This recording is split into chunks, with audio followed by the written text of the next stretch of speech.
கௌதம் கம்பீர்னு அஃபிஷியலாக அனௌன்ஸ்மெண்ட் வந்துருச்சுங்க. இன்னி வரையும் நம்ம சேனலை சப்ஸ்கிரைப் பண்ணாதவங்க சப்ஸ்கிரைப் பண்ணிடுங்க. கமெண்ட் பாக்ஸில் கமெண்ட் பண்ணிடுங்க. நம்ம கௌதம் கம்பீருக்கும் WV ராமனுக்கும் தான் ரொம்ப போட்டி இருந்துச்சு, யார் கோச்சாக வருவாங்கன்ட்டு. அப்புறமேட்டு BCCI எடுத்த டஃப் காலில் வந்து கௌதம் கம்பீர் தான் வந்து செலக்ட் ஆகிருக்காரு. கௌதம் கம்பீர் தான் 90% செலக்ட் ஆனார். பட் ஆனால் WV ராமன், நம்ம தமிழ்நாடு சேர்ந்த WV ராமன், அவரும் ரொம்ப டஃப் கொடுத்துருக்காரு இன்டர்வியூவில். நல்ல 2 பேரும் நல்ல டஃப் காம்படிஷன் தான் கொடுத்துருக்காங்க. பட் ஆனால் கௌதம் கம்பீருக்கு வந்து எக்ஸ்பீரியன்ஸ் அதனால் அவருக்கு கொடுத்துருக்காங்க. WV ராமன் நல்ல எக்ஸ்பீரியன்ஸ் தான். அவர் வந்து நிறைய கோச்சஸ்லாம் பண்ணியிருக்காரு, ரஞ்சினா கோச் பண்ணியிருக்காரு, அவருக்கும் எக்ஸ்பீரியன்ஸ்லாம் இருக்குது. பட் ஆனால் கௌதம் கம்பீர் கொடுத்துருக்காங்கன்னா பெரிய கால் தான். அதை கௌதம் கம்பீர் கொடுத்துருக்கிறது.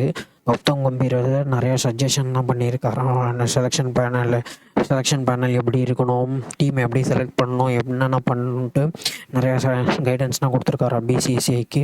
அவர் வந்து நான் சொல்கிற டீம் மட்டும் தான் எடுக்கணும், அதெல்லாம் எடுக்கிற மாதிரி இருந்தால் தான் நான் ஒத்துக்குவேன் கோச் ஆகிறதுக்கு. எனக்கு 3 ஃபார்மேட்டுக்கும் தனித்தனி கேப்டன்ஸ் வேணும், 3 ஃபார்மேட்டுக்கும் தனித்தனி பிளேயர்ஸ் வேணும், செப்பரேட்டாக எல்லாம் சொல்லியிருக்காரு. அதுக்கு எல்லாத்துக்குமே BCCI அப்ரூவல் கொடுத்துருக்காங்க. ஜெய்ஷா வந்து அப்ரூவல் கொடுத்துருக்காரு. இப்போயே ஸ்ரீலங்கா சீரீஸ்லேருந்து கௌதம் கம்பீர் தான் வந்து இந்தியா டீமை கோச் பண்ணுவார். அதில் எந்த மாற்றமும் கிடையாது. கௌதம் கம்பீர் வந்து 2020க்கு தனி கேப்டனு, டெஸ்ட்டுக்கு தனி கேப்டனு, ஒன்டேக்கு தனி கேப்டனு ப்ரிஃபர் பண்ணியிருக்காரு. 2020 பொறுத்தவரையும் ஹார்திக் பாண்டியா தான் கேப்டன் பண்ணுவார். டெஸ்ட்டை பார்த்திங்கன்னா ரோஹித் சர்மா லீட் பண்ணுவார். ஒன்டே பார்த்திங்கன்னா KL ராகுலுக்கு கொடுத்துருக்காரு. KL ராகுல் வந்து ஒன்டே டீம் கேப்டன் அவர் தான் நினைக்கிறேன். சாம்பியன்ஷிப் ட்ராஃபி வரையும் ரோஹித் சர்மா லீட் பண்ணுவார். சாம்பியன்ஷிப் ட்ராஃபிக்கு வந்து அதுக்கப்புறம் எப்படி போகும்னு தெரியாது. இப்போதைக்கு கம்பீரோட ஃபஸ்ட் அசைன்மெண்ட்டே வந்து ஸ்ரீலங்கா சீரீஸ் தான். ஸ்ரீலங்கா சீரீஸில் வந்து அவர் எப்படி டீமை செலக்ட் பண்ண போகிறாருன்னு தெரியல. ரொம்ப ஈகராக இருக்குது. அது ரோஹித் சர்மாவும் விராட் கோலி 2020லேருந்து ரிட்டையர்மெண்ட் ஆகிட்டாங்க. அதனால் கம்பீர் வந்திருக்காரு. கம்பீர் ஃபுல்லாக யங்ஸ்டர்ஸ்க்கு தான் சான்ஸ் கொடுப்பாரு, அதில் எந்த மாற்றமும் இல்லை. ஏன்னா போன வாட்டியே KKR டீமும் நல்ல யங் டீமாக தான் இருந்துச்சு. கம்பீர் வந்து டீம் எப்படி செலக்ட் பண்ணி எப்படி கொண்டு போகிறாருன்னு தெரில. அவருக்கு ஸ்ரீலங்கா சீரீஸோட ஃபஸ்ட்டு அசைன்மெண்ட் அவருக்கு.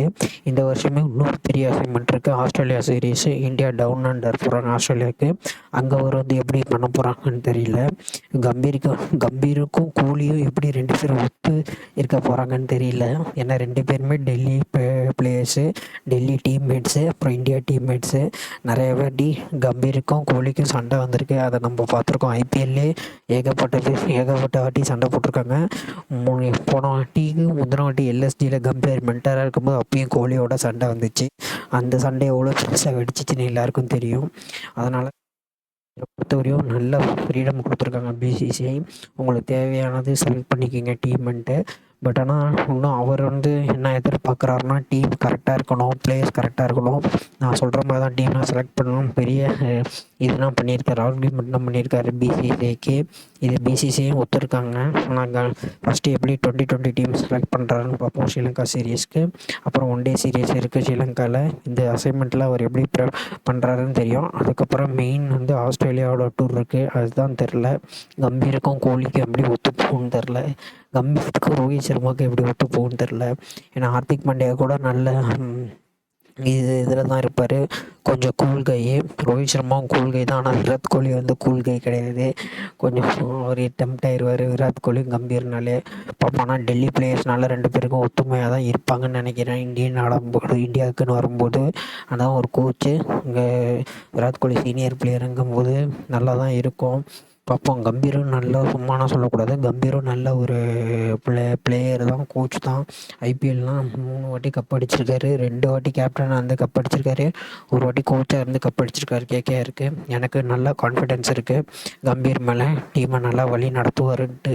யங்ஸ்டர்ஸ்க்கு நிறையா சான்ஸ் கொடுப்பாரு. பர்ஃபார்மன்ஸை வச்சு தான் கம்பீர் செலக்ட் பண்ணுவார் டீமையும் சரி பிளேயர்ஸையும் சரி. நல்ல கம்பீருக்கு வந்து ஒரு நல்ல சான்ஸு இந்த இந்தியா மறுபடியும் இன்னொரு வேர்ல்டு கப் அடிக்கும் கம்பீர் தலைமையிலன்னு நினைக்கிறேன். பார்ப்போம் என்ன பண்ண போகிறாங்கன்னு தெரியல. இந்தியாவுக்கு வந்து ஒரு நல்ல கோச் கிடச்சிருக்காரு கௌதம் கம்பீர். கௌதம் கம்பீர் இன்னும் நல்லா கோச் பண்ணி நல்லா இது பண்ணாருனாலே இந்தியா நல்லா தான் இருக்கும். நல்லா கோச் பண்ணுவார். பிளேயர்ஸ் ஆனால் எப்படி அவர்கிட்ட அடாப்ட் ஆகுவாங்கன்னு தெரியல. ஏன்னா ராகுல் டிராவிட்னா வந்து ஃப்ரீயாக விட்ருவாரு. ராகுல் டிராவிடும் ரோஹித் சர்மாவும் பிளேயர்ஸ்லாம் ஃப்ரீயாக விட்ருவாங்க. உங்களுக்கு என்ன தோணுதோ செய்யுங்கன்ட்டு. அந்த ஃப்ரீ டைம் ப்ராக்டிஸ் வரலாம் சரின்ட்டுருவாங்க. ஆனால் கம்பீர் அப்படிலாம் இருக்க மாட்டார். கொஞ்சம் ஸ்ட்ரிக்டாக தான் இருப்பார். எப்படி வந்து இந்தியன் டீம் பிளேயர்ஸ் வந்து ஒத்துழைச்சி போகிறாங்கன்னு தெரில. ஐபிஎல் வேறு, இன்டர்நேஷ்னல் கிரிக்கெட் வேறு. அதனால் கௌதம் கம்பீருக்கு பெரிய பெரிய டாஸ்க்லாம் காத்துக்கிட்டு இருக்கு. எப்படி இருந்தாலும் அவர் நல்ல டீமை வந்து வழி நடத்தி கொண்டு போயிடுவாருங்கிறதுல எந்த மாற்றமும் கிடையாது. கம்பீருக்கு வந்து பெரிய பெரிய டாஸ்க்லாம் இருக்குது. ஆஸ்திரேலியா சீரீஸ் இருக்குது, அதுக்கப்புறம் சாம்பியன்ஷிப் ட்ராஃபி இருக்குது, அதுக்கப்புறம் வேர்ல்டு டெஸ்ட் சாம்பியன்ஷிப் இருக்குது, அதுக்கப்புறம் வேர்ல்டு கப் இருக்குது, 2020 வேர்ல்டு கப்பு. இது வரையும் கம்பீர் வந்து தாக்கு பிடிப்பாரா என்னன்னு தெரியல.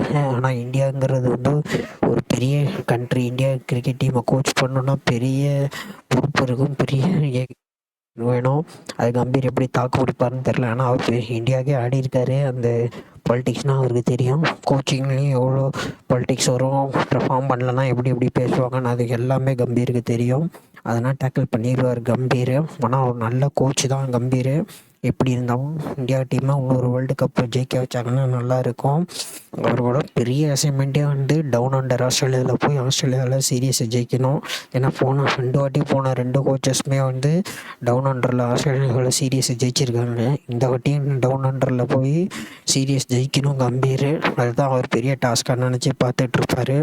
எதாக இருந்தாலும் நம்ம கம்பீருக்கு வந்து ஹேட்ஸ் ஆஃப்னு சொல்லி தான் ஆகணும். ஏன்னா கம்பீர் வந்து ஒரு நல்ல ஒரு கோச்சாக வரணும். கண்டிப்பாக ஒரு நல்ல கோச்சாக வருவார். அதில் எந்த மாற்றமும் கிடையாது.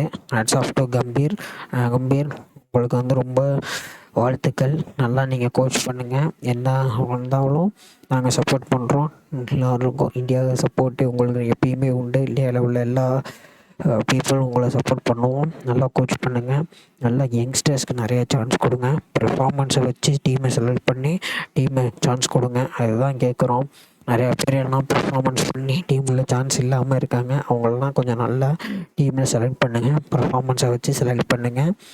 பார்ப்போம் கம்பீர் எப்படி டீமெல்லாம் செலக்ட் பண்ணுறாருன்ட்டு. வர அசைன்மெண்ட்ஸில் கம்பீரை பற்றி தெரியும். All the best to Gautam Gambhir.